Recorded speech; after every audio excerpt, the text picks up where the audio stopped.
4 закон. Киреше алып келчү ишке концентрация кыл. Бир жолу окуучу өзүнүн мугалими менен жумуш жана анын жыйынтыгы жөнүндө сүйлөшүп турган. Айрыкча окуучуну бир суроо тынчсыздандырып аткан. Кирешелүүлүктүн негизги фактору эмне? Мугалим бакты көргөзүп окуучудан сурады. Бул эмне? Бул инжир дарагы. Анан мугалим сурады. Анда мөмөлөр барбы? Анын суроосуна таң калып, окуучусу жооп берди. Жок, азыр жай болсо деле мөмөлөрү жок. Анан мугалим айтты. Андай болсо бул пайдасы жок бак. Биздин бакчага буга орун жок. Кыйып сал. Биздин кирешеге эмне таасир берет? Көбүнчө адамдарда бизге ким төлөрү жөнүндө туура эмес түшүнүк. Керектөөчүлөр, башкача айтканда рынок. Биз рынокко төлөй турган бааны төлөшөт. Дайыма мындай адамдар кезигет. Мен мындан да кымбат турам, мага аз төлөп атат деген. Алардын иши ушуну далилдөө. А чындыгында рынок адам канча турса, бааланса, точно ошого жараша төлөйт. Бааны адам өзү гана аныктайт. Жыйынтык аракеттердин, кылган ишинин пайдасынын негизинде болот. Эгерде экономикалык баа жөнүндө айтсак, сөз дайыма кандайдыр бир жыйынтык жөнүндө болот. Анткени акыр аягында жыйынтыкка карап гана акы төлөнөт. Жакшы ниет, жөн эле аракет үчүн эмес. Актануулар, шылтоолор үчүн дагы акча төлөнбөйт. Эгерде сиз көбүрөөк акча иштеп тапкыңыз келсе, сиз анда сиздин ишиңиздин жыйынтыгын көтөрүңүз, рыноктогу баалуулугуңузду көтөрүңүз. Буга ДПДга концентрация кылганда оңой жетсе болот. ДПД бул деятельность приносящий доход. Киреше алып келчү ишке концентрация кыл. Джон Парето 80% киреше бул 20% иштин жыйынтыгы деп аныктаган. Демек биз убактыбыздын 80%-ын жөн эле коротуп жүрөбүз же туура эмес колдонобуз. Бул эмне болгон 80% кирешени алып келүүчү сыйкырдуу 20%. Көбүнчө сатуучулар көчөдөгү сатуучулардын деңгээлине чейин түшүп кетишет. Анткени маселени чече алышпайт. Көптөгөн кызматкерлер отгрузка системасын жакшыртуу үчүн көптөгөн сааттарын коротушат. Көптөгөн жетекчилер убактыларын кызматчыларынын ишин жасап кетиришет. Булардын баары кирешени көбөйтүүчү иштин убактысын алат. Жеңүүчүлөр 80% убактысын көбүнчөсүн ДПДга колдонушат. Ошентип алар өздөрүнүн өндүрүмдүүлүгүн көбөйтүшөт. Ар бир жумушта чечим чыгара турган маселе болот. Айрыкча маанилүү иштерде кирешени көбүрөөк алып келүүчү. Так ошолорго концентрация кылыш керек. Таң калыштуусу ДПД анча деле оор жумуш эмес. Жеңүүчүлөр аябай жакшы иштерин байкайбыз. Эч кандай оор маселелер эмес. Жөн эле жөнөкөй жумуштар. Эң башкысы алар аны жасашат. Өзүңөргө суроо бергиле. Акчаны көбүрөөк иштеп табыш үчүн көбүнчө мен эмне кылышым керек? Жооп кандай болсо дагы ошону аткар. Убакыттын 80%-ын ДПДга кетиргенге эмне жолтоо болот? Ийгиликсиз болуп калгандан коркуу. Ийгиликсиздиктин эки себеби бар. Биринчи, ийгиликсиз болуп калса, ал үчүн жооп беришибиз керек. Экинчи, биз каалаган результатка жетүүгө бизде каалоо жок. Келгиле ушул эки себепти карап көрөлү. Ийгиликсиздикти акыркы жыйынтык деп эсептешет. Ийгиликсиз кыш сыяктуу эле сөзсүз келе турган көрүнүш. Булар бизден зависить этпеген ийгиликсиздиктер. Туруп калуу сбой дагы системанын бөлүгү.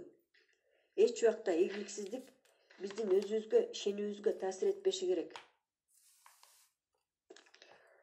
Жер алдында тереңинде кичинекей адамдар жашаган экен.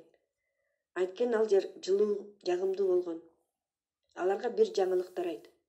Жердин үстү абдан жылуу, кооз, бирок өтө коркунучтуу экен деген. Алар аны текшерип көрүшмөкчү болушат. Анан жердин үстүнө бирөөнү жиберишет. Ал жердин үстүнө чейин жетип, акырын башын чыгарып карап, жүрөгү түшүп калат. Кыш убагы эле. Калың муздак кар ал кишини басып калат. Ал жердин үстүн такыр башкача элестеткен эле. Ал тезинен ылдый түшүп кетет да, калгандарына келип жердеги коркунуч жөнүндө айтып берет. Бирок жердин үстү кооз, жылуу деген ушак дагы эле улана берет. Анан июль айында жерге дагы бирөөсүн жөнөтүшөт. Ага такыр башка картина көрүнөт. Күн жаркырап тийип турган, чымчыктар сайрап атышат, көпөлөктөр учуп жүрүшөт. Ал чөптүн жагымдуу жытын жыттайт, өзүнүн курсагын күнгө жылытып чалкалап жатат. Ал жерге түшүп, үңкүрдөгүлөргө жердеги сулуулукту токтоно албай толкунданып айтып берди. Үңкүрдөгү адамдар түшүнбөй калышты, билбей атышты кимге ишенерин. Жердин үстүндө муз менен карбы же жыпар-жыттуу чөптөрбү? Күзүндө, жазында дагы жердин үстүнө башкаларды жиберип көрүштү. Кайрадан эле карама-каршы маалымат алышты. Такыр баштары айланып, эмне кылаарын билишпеди. Тобокелчиликке барбай эле коелу, андан көрө үңкүрдөн чыкпай эле жашай берели деп чечишти. Үңкүрдөгү адамдардын окуясы жылдын 4 мезгилин баяндайт. Ар бир иштин өзүнүн 4 мезгили болот. Жай болуп баары сонун болуп турат да, кыш болуп колуңан эчтеке келбей калган убакыт болот. Кээ бир убакыт болот, каалаган жыйынтыкка кичинекей бөлүгүн гана ала турган. Адамдар көбүнчөсү муну түшүнбөй эле дайыма жай болуп турганды издешет. Жылдын 4 мезгили деловой сферада да болот. Кризистер, өсүп өнүгүүлөр болот. Бул бардык жашоонун сферасында болуп турат. Жаратылыштын бул законунда өзгөчөлөнүү болушу мүмкүн деп ойлобогула. Жеңүүчүлөр дайым алмашып туруучу жайды да, кышты да кабыл алышат.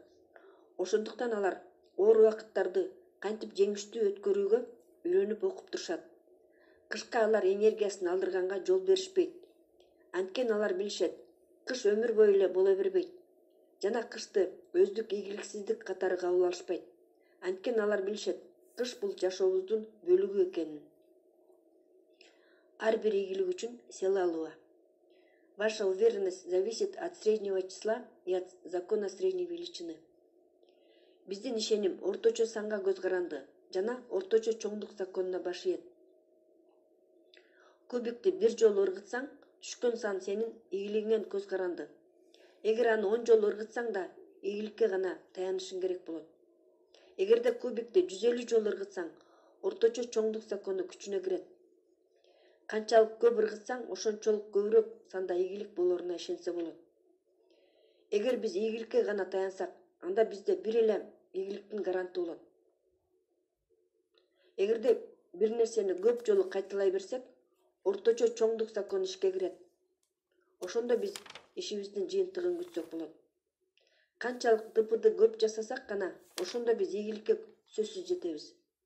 А калгандары жөн гана удача, жол болуу болуп калат. Биз дайыма ката кетиребиз. Адамдар ДПдыны жасаганда корккон дагы бир себепти эстегиле. Бул ката кетирүүдөн коркуу.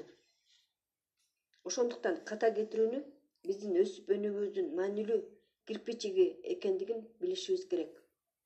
Ката кетирүүдөн уялбаш керек. Жаңы ката кетирүүлөрдөн. Анткени биз өзүбүздүн каталарыбыздан сабак алышыбыз керек. Жана колдон келсе аны кайра кайталабаш керек. Жаңы ошибкалар жөнүндө мындай айтылат. Эч нерсе жасабаган адам гана ката кетирбейт. Бардык жаңы иште ката кетирүү болот.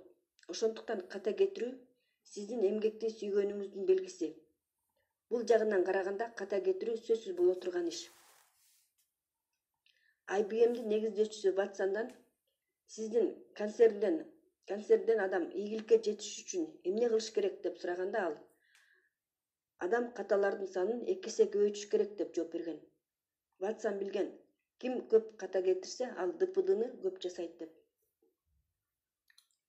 Абдан көп иш болуп аткан жерде гана көп ката кетирүү болот. Эгерде ката кетирүүдөн, ийгиликсиздиктен коркуп отура берсе, эч ким ийгиликке жетмек эмес. Ийгилик урматтоону жана акчаны алып келет. Ката кетирүүдө башкача болот. Башында алар эч кандай киреше алып келишпейт, бирок алар биздин өнүгүүбүз үчүн маанилүү.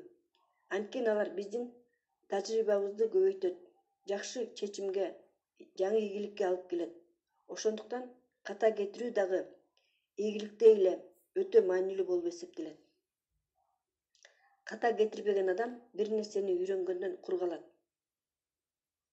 Жеңүүчүлөр билишет кантип ДПДга көбүрөөк көңүл бурушту жана ага көбүрөөк убакыт бөлгөнгө тренировка кылып турушат. Алар орточо чоңдук законуна таянышат. Алар ийгиликсиздикти, ката кетирүүнү жаман көрүшөт. Ошонун айынан орто жолдо токтоп калгылары да келишпейт.